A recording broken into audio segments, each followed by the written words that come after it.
조갑제TV 시청자 여러분 안녕하십니까. 2021년 현충일을 하루 앞둔 6월 5일 밤 9시를 넘었습니다.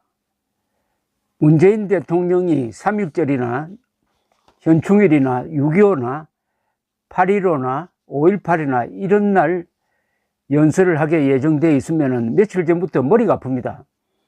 또 이번에는 무슨 말도 안 되는 분열적 선동으로 국민들을 이간질 시키고 호국 영령들에게 침을 뱉고 그리고 김정은에게 굴종하는 한미동맹을 약화시키는 선과 악을 뒤집어 놓는 역사 조작을 예사로 하는 그런 망언을 하지 않을까 하면서 가슴이 두근두근 거리기까지 합니다.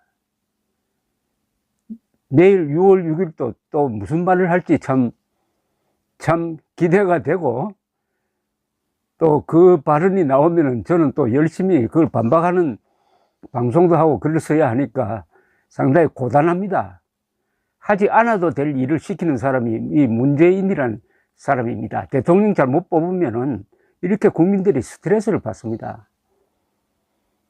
그런데 이번에는 다행히 윤석열 전 검찰총장, 유력 야권 대선 후보인 윤석열 씨가 미리 견제구를 던졌습니다. 미리 현충일을 하루 앞둔 오늘 서울에 있는 국립현충원을 찾아서 이런 방명록을 남겼습니다. 참배를 한 다음에 조국을 위해 희생하신 분들이 분노하지 않는 나라를 만들겠다. 분노하지 않는 나라에 따옴표를 딱 쳤습니다.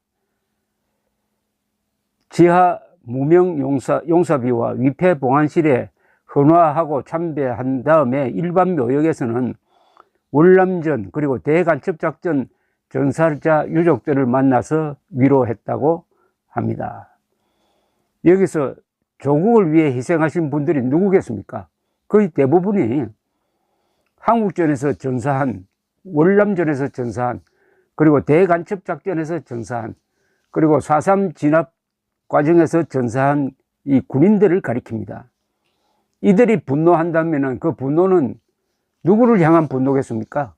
그동안 국가, 국군, 국민을 무시하고 국군의 김정은에게 굴종한 문재인 대통령을 향한 호국 영령들의 분노를 가리키는 것 아니겠습니까? 그러니까 조국을 위해 희생하신 분들이 분노하지 않는 나라를 만들겠다는 것은 자기가 대통령이 되면은 이런 망국적인 역사관 바로 잡겠다 이거죠. 그동안에 문재인 대통령이 말과 글과 정책을 통해서 호국 영령들을 얼마나 화나게 만들었습니까? 유엔 총회에 가서 유엔군을 보내주셔가지고 한국전 때 우리를 구해주신 분들께 감사한다는 이야기는 하지 않고 느닷없이 6.25 남침이라고도 하지 않고 6.25를 내전이라고 했습니다. 호국 영령들 기가 찰 것 아닙니까? 내전은 선과 악이 없다는 겁니다. 내전은 똑같다는 이야기입니다. 아니 남침 전쟁을 왜 내전이라고 합니까? 그리고 저 공산주의자 그리고 6.25 전범 중에 한 사람인 김원봉이가 국군의 뿌리에 해당한다. 그자가 만든 무슨 군조직이 국군의 뿌리와 다 있다는 식으로 역사를 조작하기도 했습니다. 호국 영령들 얼마나 화가 났겠습니까? 그리고 북한군을 주적으로 보지 않도록 했습니다. 그러면은 호국 영령들은 적과 싸워서 죽은 사람이 아니란 이야기입니까 이거? 우리는 왜 죽었느냐고 소리쳤을 것 아니겠습니까? 그리고 4.3 제주도 사건, 즉 남로당 무장 폭도들이 건국을 반대하기 위해서 일으켰던 그 반란을 좋은 나라를 만들기 위한 의거인 것처럼 이야기를 하고 그것을 진압한 국군과 경찰을 국가폭력이라고 욕을 하기도 했습니다. 호국 영령들 할 수 있었겠습니까? 그리고 문재인 대통령은 대통령이 된 후뿐만 아니라 그 전에도 한 번도 이 호국 영령들의 원수인 김일성, 김정일, 김정은에 대해서 제대로 이야기하지 않고 때로는 아주 호의적인 이야기를 했습니다. 호국 영령들이 이를 가는 김일성주의자 신영복을 존경한다고 이야기를 하고 말이죠. 이러니까 호국 영령들이 얼마나 그동안에 분노했겠습니까? 그러니까 오늘 윤석열 전 총장의 이 메시지는 문재인의 가슴을 저격하는 아주 예리한 비수와 같은 글입니다. 그런데 이 글은 반박이 불가능합니다. 그러니까 더 예리하죠. 이거 뭐라고 반박을 하겠습니까? 조국을 위해 희생하신 분들이 분노하지 않는 나라를 만들겠다는데, 그러면 문재인 정권, 민주당 측근들은 뭐라고 분노할까요? 뭐라고 이걸 비판을 할까요? 비판하면 딱 말려들게 되어 있습니다. 지난 5.18의 점에서도 반박이 불가능한 메시지를 냈죠. 5.18 정신은 자유민주 헌법 정신을 지키는 정신이니까 지금도 살아있다. 즉 한반도의 독재 세력과 전제 세력에 국민들이 저항하는 게 5.18 정신이다. 딱 이렇게 규정을 했습니다.